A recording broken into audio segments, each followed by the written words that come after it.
Assalamualaikum warahmatullahi wabarakatuh. Kami dari kelompok 2 dengan anggota kelompoknya yaitu Dwi Eko Herdiansyah A1D118009, Ranti Kumala Dewi A1D118010, Widya Sari A1D118011, Adila Irma Priyanti Gayo A1D118012, Putri Intan Indaswari Sukandi A1D118013, Dea Rizka Amalia A1D118014, Valina Sinka A1D118015, dan Ade Syafriani A1D118016. Hakikat penilaian. 1. Jenis-jenis metode penilaian. Metode penilaian bermacam-macam, namun secara garis besarnya bisa diklasifikasikan menjadi 4 kelompok. Tes pilihan menuntut siswa untuk memilih jawaban yang paling benar, sebagaimana pada soal pilihan ganda, benar salah, dan menjodohkan. Tes isian menuntut siswa untuk menjawab dengan sebuah kata, frase, atau sebuah esai yang lengkap. Penilaian performa terbatas berhubungan dengan penilaian tentang tugas terbatas yang sangat terstruktur dengan baik, seperti menulis sebuah paragraf lengkap tentang suatu topik, memilih perlengkapan laboratorium, mengukur tingkat kelembaban, atau mencari informasi dengan menggunakan komputer. Yang kedua ada realisme. Realisme tugas bisa didefinisikan sebagai tingkat kemampuan para siswa mensimulasikan performa dalam dunia nyata. Tes tradisional jenis pilihan memiliki realisme yang rendah karena meliputi pemilihan satu jawaban dari seperangkat jawaban yang mungkin yang sudah ditentukan. Jawabannya terbatas hanya pada pilihan yang sudah disusun, dan masalah-masalah yang terstruktur sangat tinggi semacam itu jarang sekali terjadi dalam dunia nyata. Penilaian performa yang diperluas memiliki realisme yang tinggi karena penilaian tersebut berusaha untuk mensimulasikan performa dalam dunia nyata. Selain pindah dari tes tradisional pilihan menuju ke pilihan performa yang diperluas guna meningkatkan tingkat realisme, juga terdapat kecenderungan untuk membuat tes tertulis tradisional menjadi lebih autentik, yakni memiliki realisme yang lebih tinggi. 3. Kompleksitas tugas. Butir soal dengan jawaban pilihan cenderung memiliki kompleksitas yang rendah, baik dalam masalah yang disajikannya maupun hakikat jawaban yang diharapkannya. Penilaian performa yang di tengah berlangsung melibatkan pola gerakan yang kompleks yang dipandu oleh pengintegrasian informasi dan keterampilan khusus dari berbagai pengalaman belajar. Misalnya memainkan alat musik, mengoperasikan mesin, dan memperbaiki peralatan listrik. Sebagaimana pada kategori realisme, tes jenis isian berada di antara kedua ekstrim tersebut. Selanjutnya yang keempat, waktu penilaian yang diperlukan. Sejumlah butir soal pilihan bisa diberikan kepada sekelompok siswa dalam waktu yang relatif singkat, dan hasilnya bisa diskor dengan cepat bila secara manual maupun dengan menggunakan mesin. Kevi Seinan, inilah yang tidak bisa diragukan lagi merupakan faktor utama penggunaannya secara sangat luas. Penilaian dalam penyekoran. Penilaian yang terlibat dalam penyekoran sangat berbeda-beda. Setiap butir soal pilihan ditandai dengan benar atau salah sehingga penyekorannya benar-benar objektif, yakni penyekoran yang berbeda-beda akan menghasilkan skor yang sama. Tes esai memberikan kebebasan yang lebih banyak bagi jawabannya, dan hal ini menyebabkan subjektivitas yang besar dalam penyekoran. Selanjutnya yang keenam, petunjuk untuk penilaian siswa yang efektif. Tujuan utama dari program penilaian siswa adalah untuk meningkatkan kualitas belajar siswa. Hal ini bisa sangat mungkin terjadi manakala penilaian itu diintegrasikan dengan pembelajaran dan dipandu oleh seperangkat kondisi dasar. Yang ketujuh, penilaian acuan norma dan penilaian acuan kriteria. Ada dua manfaat penilaian prestasi. Yang pertama untuk menentukan ranking yang relatif atau tidak mutlak kepada siswa. Yang kedua untuk memberikan deskripsi tentang tugas-tugas belajar yang bisa siswa lakukan atau tidak bisa dilakukan. Hasil dari penilaian jenis pertama diinterpretasikan dalam posisi masing-masing siswa di antara siswa-siswa lainnya. Hasil dari penilaian jenis kedua dinyatakan dalam istilah pengetahuan dan keterampilan khusus yang bisa ditunjukkan oleh setiap siswa. Misalnya, dia bisa mengidentifikasi ide utama dalam setiap paragraf, dan dia bisa membedakan fakta dan opini. Merancang tes esai. 1. Bentuk teks. Bentuk tes dapat dibedakan menjadi dua macam. Yang pertama ada tes tertulis dan tes lisan. Yang dimaksud dengan tes tertulis pada bab ini adalah sekumpulan item pertanyaan atau pernyataan yang dirancang baik oleh guru maupun evaluator secara sistematis guna memperoleh informasi tentang siswa. Yang kedua, tes lisan merupakan sekumpulan butir pertanyaan atau pernyataan yang disusun secara terencana diberikan oleh seorang guru kepada siswanya tanpa melalui media tulis. Yang kedua, cara mengkonstruksi tes esai. Bentuk pertanyaan atau butir tes esai dapat dikonstruksi dengan menggunakan kata bantu pertanyaan tertentu yang mengandung unsur singkatan 4W plus 1H, yakni where, di mana, who, siapa, what, apa, why, mengapa, dan how, bagaimana. Berkaitan dengan tes esai ini, ada 5 hal yang perlu diperhatikan oleh setiap guru atau pembuat naskah soal tes esai. Merancang tes esai, menginterpretasikan data, kelebihan dan kelemahan tes esai, menyekor tes esai dan mengatasi kelemahannya. Masing-masing dari kelima hal tersebut akan diuraikan secara singkat pada bagian berikut ini. 1. Merancang pertanyaan esai. 2. Menginterpretasikan data. 3. Kelebihan dan kelemahan esai. 4. Menskor tes esai. Dan yang kelima, mengatasi kelemahan tes esai. Alat ukur non-tes. Yang pertama ada alat ukur evaluasi diri. Di antara alat ukur non-tes termasuk skala rating, bentuk laporan, dan sisiometrik.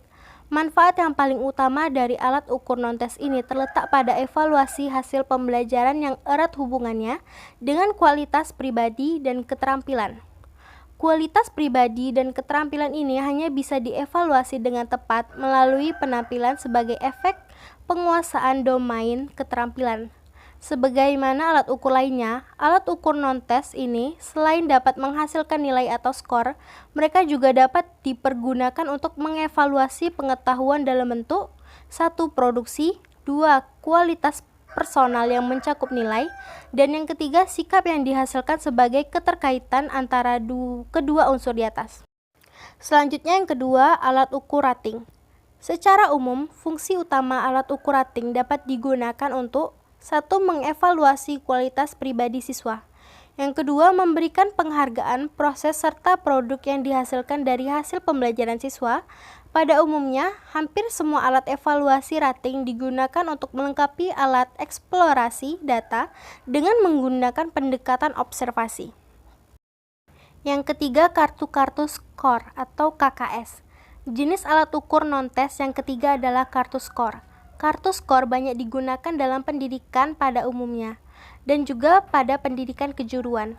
Alat ini muncul untuk penilaian kegiatan yang berkaitan dengan proses belajar dan mengajar maupun dengan produk yang diajarkan oleh guru selama 1 semester atau 1 kuartal. Kelebihan dan kelemahan kartu skor. Penggunaan kartu skor mempunyai beberapa kelebihan, di antaranya mudah dalam cara pembuatannya.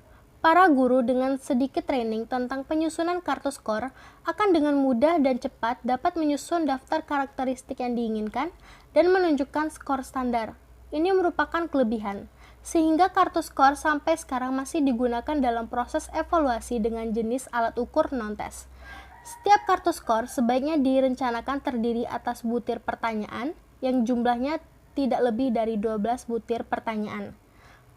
Keutamaan lainnya adalah bahwa kartu skor dapat menghasilkan skor atau nilai karena pada kartu skor diberi kolom yang diisi dengan skor yang ditetapkan oleh guru pengampu atau penilai.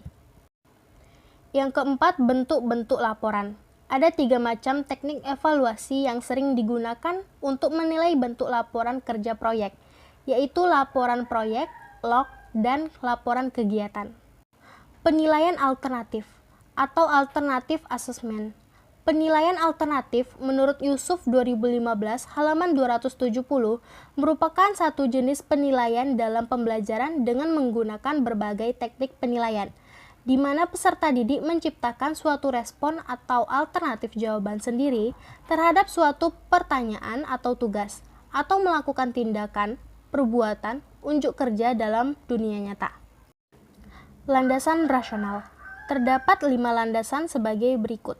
Yang pertama ada kelemahan testing, yang kedua akurat, teliti, dan tepat, yang ketiga akuntabilitas, yang keempat autentik, dan yang kelima menyediakan informasi komprehensif bagi guru. Karakteristik penilaian alternatif. Yang pertama, terdapat saling keterkaitan antara penilaian dan pembelajaran. Yang kedua, peserta didik dipandang sebagai klien utama.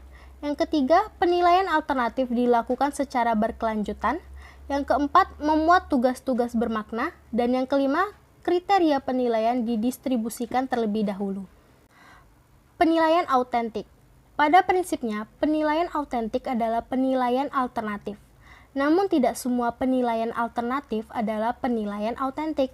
Dikatakan penilaian autentik jika guru meminta peserta didik mengaplikasikan keterampilan dan kemampuannya untuk memecahkan masalah seperti dalam situasi di dalam kehidupan nyata. Ciri-ciri penilaian autentik. Yang pertama ada real life dan ongoing.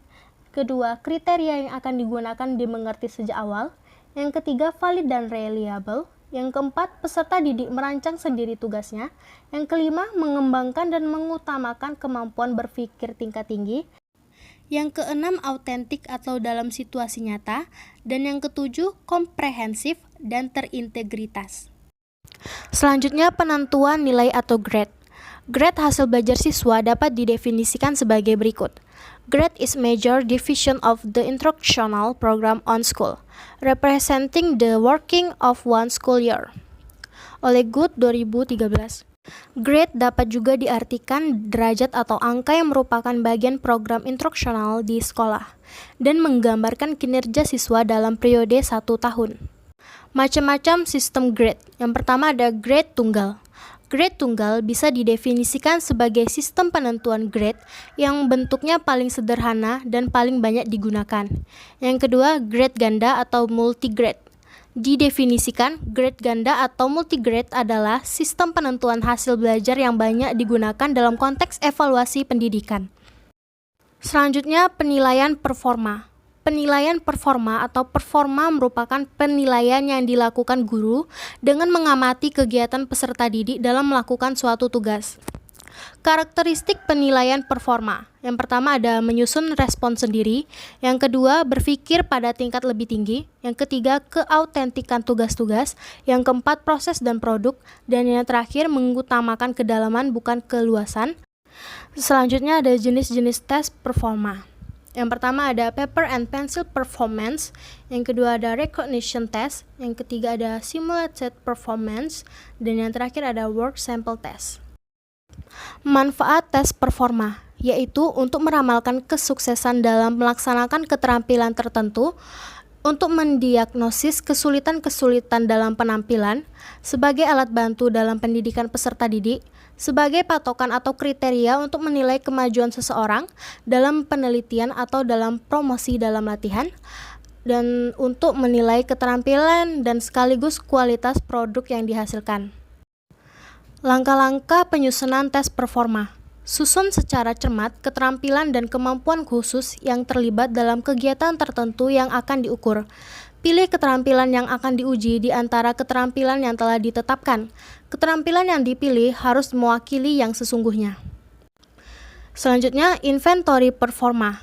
Teknik non-tes dapat digunakan untuk menilai performa peserta didik dalam melakukan suatu kegiatan, antara lain portofolio, rubrik, daftar cek, skala bertingkat, eksibisi, demonstrasi, dan investigasi. Penilaian autentik dalam pembelajaran bahasa Indonesia. 1. Pengertian penilaian. Penilaian merupakan langkah lanjutan setelah dilakukan pengukuran. Griffin dan Nix 1991 halaman 4 mengatakan bahwa penilaian merupakan proses pengumpulan dua hasil dari pencapaian pembelajaran siswa. Selanjutnya, Tuckman dalam Nurgiantoro 2012 halaman 6 mengatakan bahwa penilaian adalah suatu proses untuk mengetahui atau menguji apakah suatu kegiatan, proses kegiatan, keluaran suatu program telah sesuai dengan tujuan atau kriteria yang telah ditentukan. 2. Konsep penilaian autentik. Penilaian autentik mementingkan penilaian, proses, dan hasil sekaligus oleh Nurgiantoro 2011 halaman 251.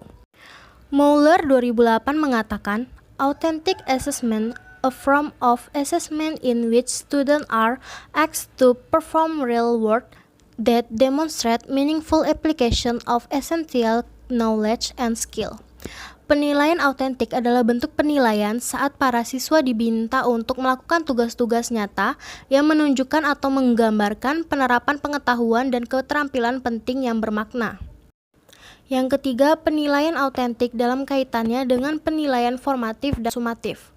Salah satu implikasi dari diterapkannya standar kompetensi adalah proses penilaian yang dilakukan oleh guru baik yang bersifat formatif maupun sumatif harus menggunakan acuan kriteria.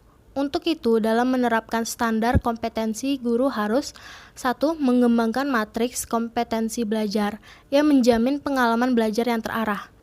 2. Mengembangkan penilaian autentik berkelanjutan yang menjamin pencapaian dan penguasaan kompetensi.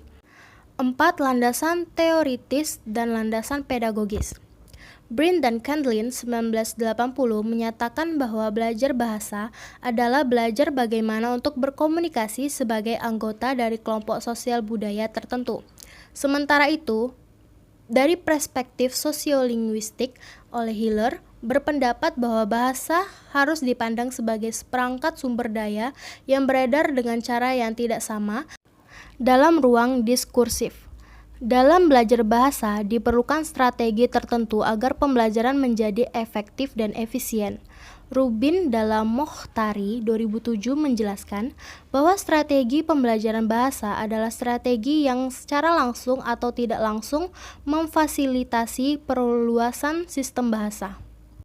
Yang kelima, manfaat penilaian autentik. Manfaat penggunaan penilaian autentik menurut Muller 2008 sebagai berikut. Memungkinkan dilakukannya pengukuran secara langsung terhadap kinerja peserta didik sebagai indikator capaian kompetensi yang dibelajarkan. Memberikan kesempatan peserta didik untuk mengkonstruksikan hasil belajarnya. Peserta didik diminta untuk mengkonstruksikan hal yang telah diperoleh ketika mereka dihadapkan pada situasi konkret. Memungkinkannya terintegrasikannya kegiatan pengajaran pada satu topik. Peserta didik juga diminta untuk berunjuk kerja mempraktikannya dalam sebuah situasi konkret yang sengaja diciptakan. Memberikan kesempatan peserta didik untuk menampilkan hasil belajar. Yang keenam, teknik yang digunakan dalam penilaian autentik.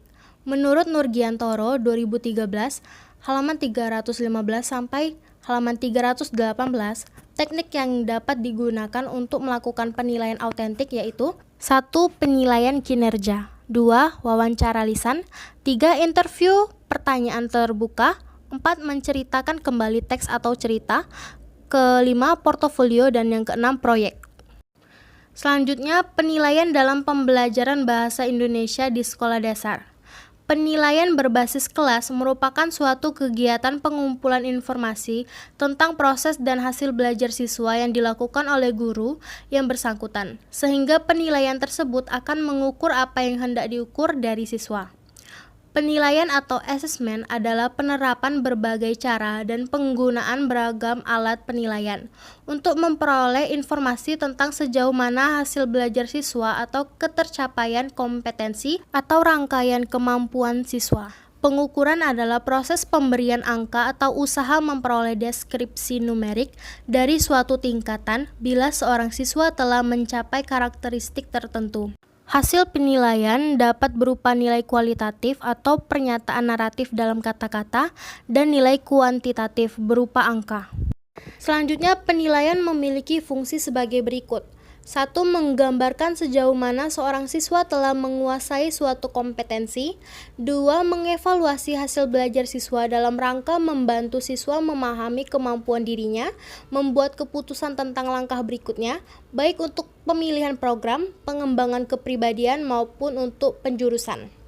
Yang ketiga, menemukan kesulitan belajar dan kemungkinan prestasi yang bisa dikembangkan siswa dan sebagai alat diagnosis yang membantu pendidik menentukan apakah seseorang perlu mengikuti remedial atau pengayaan.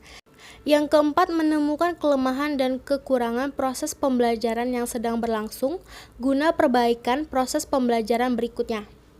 Dan yang terakhir, sebagai kontrol bagi pendidik dan satuan pendidikan tentang kemajuan perkembangan siswa. Selanjutnya, penilaian pembelajaran bahasa Indonesia. Yang pertama, penilaian tertulis. Penilaian tertulis biasanya diadakan untuk waktu yang terbatas dan dalam kondisi tertentu. Yang kedua, penilaian kinerja.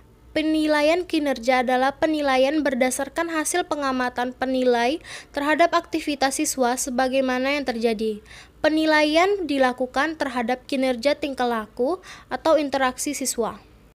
Selanjutnya, penilaian produk.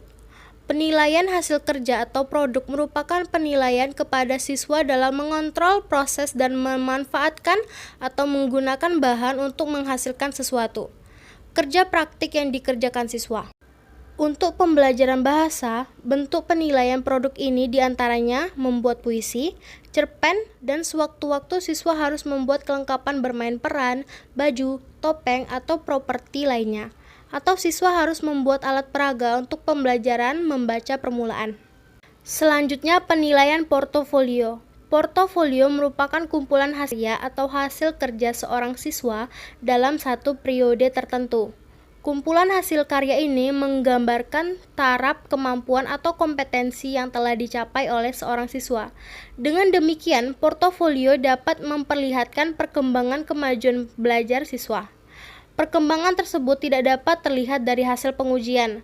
Kumpulan karya siswa itu merupakan refleksi perkembangan berbagai kompetensi. Selanjutnya, penilaian pembelajaran bahasa Indonesia. Yang pertama ada penilaian kemampuan mendengarkan atau menyimak. Kemampuan menyimak diartikan sebagai kemampuan menangkap dan memahami bahasa lisan. Oleh karena itulah, bahan yang sesuai tentulah berupa wacana. Berhubung sebuah wacana pastilah memuat informasi. Ada beberapa hal yang perlu diperhatikan dalam menentukan bahan atau wacana yang digunakan untuk bahan tes menyimak, yaitu sebagai berikut. 1. Tingkat kesulitan wacana. 2. Isi cakupan wacana. Dan yang ketiga, jenis-jenis wacana. Selanjutnya, penilaian kemampuan berbicara. Komponen-komponen keterampilan berbicara yaitu 1. Penggunaan bahasa lisan yang berfungsi sebagai media pembicaraan meliputi kosakata, struktur bahasa, lafal dan intonasi, ragam bahasa, dan kesantunan bahasa, keruntutan dan sebagainya. Kedua, penggunaan isi pembicaraan yang tergantung pada apa yang menjadi topik pembicaraan. Yang ketiga, penguasaan teknik dan penampilan berbicara yang disesuaikan dengan situasi dan jenis pembicaraan seperti bercakap-cakap, berpidato, bercerita, dan sebagainya. Penguasaan teknik dan penampilan ini penting sekali pada jenis-jenis berbicara formal, seperti berpidato, berceramah, atau diskusi. Yang ketiga, penilaian kemampuan membaca. Jenis membaca yang sering digunakan dalam pengajaran bahasa Indonesia yaitu tes kecepatan efektif membaca. Kecepatan efektif membaca menurut Ahmad Slamet H. 1997 adalah kecepatan yang dicapai pembaca berdasarkan rumus banyaknya jumlah kata dibagi panjangnya waktu yang diperlukan dan persentase skor yang diperoleh. Yang keempat, penilaian kemampuan menulis. Unsur-unsur yang menjadi bahan penilaian pengajaran menulis adalah sebagaimana yang ditulis oleh Suhander dan kawan-kawan 1997 sebagai berikut. Isu karangan merupakan gagasan atau ide pengarang yang dituangkan dalam keseluruhan karangan. Biasanya gagasan ini disebut juga topik atau tema. Yang menjadi penilaian adalah sejauh mana topik atau tema merupakan bahan permasalahan menarik. Bentuk karangan berupa surat, laporan, iklan, pengumuman, petunjuk, lain-lain. Gramatika, perangkat kebahasaan yang harus sesuai dengan kaidah yang berlaku, serta memenuhi syarat sebagai bahasa tulis. Ejaan merupakan peringkat sistem yang mengatur mekanisme pemindahan bahasa lisan ke dalam tulis. Ketetapan ejaan meliputi A. Cara penulisan huruf, B. Cara penulisan kata, C. Cara penulisan unsur serapan, D. Pemakaian tanda baca. Selain unsur yang sudah dijelaskan, biasanya di sekolah dasar ditambah satu unsur yang umum, yaitu kerapian tulisan. Hal ini penting karena siswa sering menulis dengan keadaan yang kurang bersih, sering dihapus atau kertas tidak bersih. Selanjutnya, model penilaian bahasa Indonesia dalam pelaksanaan kurikulum sekolah dasar. Kajian literatur dan pembahasan.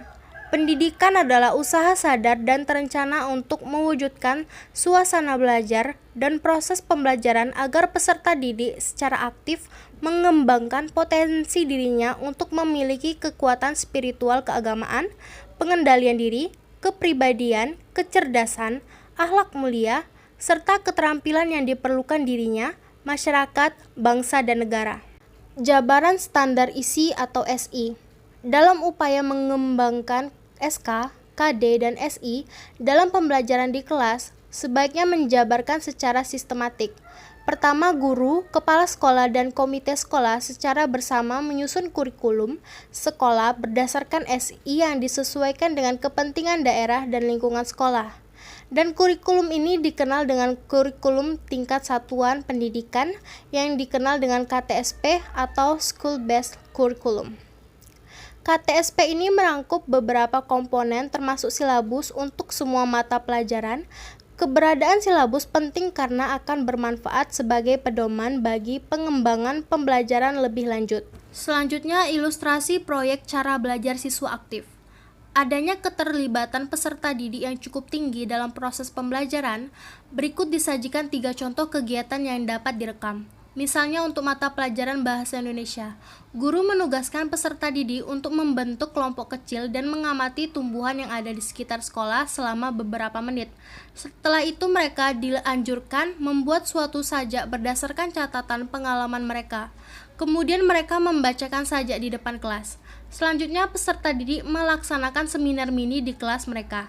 Di antara mereka ada yang menjadi penceramah, moderator, ada yang bertanya dan menjawab pertanyaan. Kemudian diakhiri dengan peserta didik mewawancarai Bapak RT dan polisi pada waktu yang berbeda. Selanjutnya, proses penilaian. Kuatnya pengaruh sistem penilaian perlu dijadikan bahan pertimbangan di dalam mendukung pelaksanaan SI dan KTSP. Di tingkat kebijakan yang tertuang dalam lampiran Permendiknas nomor 20 tanggal 11 Juni 2007 tentang standar penilaian pendidikan, dijelaskan sebagaimana sebaiknya melaksanakan proses penilaian yang sesuai dengan tuntutan SK dan KD. SK dan KD bervariasi dan dituntut untuk dicapai peserta didik. Kesiapan sekolah tertuang di dalam lampiran Permendiknas nomor 20 tahun 2007, mulai dari menyusun kisi-kisi, penyusunan butir-butir soal berbasis kompetensi, serta merancang buku rapor yang dapat mengakomodasi berbagai nilai yang menggambarkan pencapaian kompetensi oleh peserta didik. Keanekaragaman format rapor sekolah. Format rapor sekolah model 1. Dalam format rapor sekolah model 1 ini terdapat nomor, mata pelajaran, nilai, dan nilai rata-rata kelas. Selanjutnya, format rapor model 2. Dalam format rapor model 2 terdapat nomor, mata pelajaran, KKM, nilai yang berupa angka serta huruf. Di format rapor model 3 terdapat nomor, mata pelajaran, aspek penilaian, dan angka. Hasil yang tercatat di dalam buku rapor hanya 1 angka untuk 1 mata pelajaran dengan rumusan sebagai berikut. NA sama dengan P tambah Q per 2. NA merupakan nilai akhir, P merupakan nilai perolehan, yang merupakan jumlah nilai ulangan harian, ditambah nilai tugas, dan ditambah nilai proses. Q merupakan nilai ulangan semester, atau menggunakan rumus lain yang tertera di dalam materi pelatihan KTSP 2009 untuk SD, Departemen Pendidikan Nasional sebagai berikut. ULHAR ditambah UTS, ditambah UAS, ditambah tugas per 4. Rangkuman 3 model penilaian di atas dapat pula dibaca pada matrik berikut. Pada model 1, aspek yang dinilai dapat terjadi hanya 1, atau 2, atau 3, atau 4 kategori kompetensi berbahasa Indonesia. Bahkan dapat juga terjadi hanya konsep atau komponen bahasa saja. Kesesuaian dengan SPN, sesuai, karena khususnya di dalam standar penilaian dikatakan bahwa di rapor ditulis 1 angka untuk 1 mata pelajaran. Catatannya, tidak jelas kompetensi berbahasa Indonesia yang dicapai peserta didik. Untuk model 2, aspek yang dinilai sama dengan model 1, namun ada gambaran target nilai minimal yang harus dicapai peserta didik. Kesesuaian dalam SPN-nya sesuai, sama dengan model 1, hanya saja di model ini tergambar target nilai minimal yang harus dicapai peserta didik. Catatannya sama dengan model 1, tidak jelas namun digambarkan target pencapaian minimal. Untuk model 3, aspek yang dinilai pasti 4 keterampilan berbahasa Indonesia yang secara implisit termasuk konsep atau komponen berbahasa. Dan ini menggambarkan pencapaian kompetensi peserta didik yang sempurna sesuai dengan SI.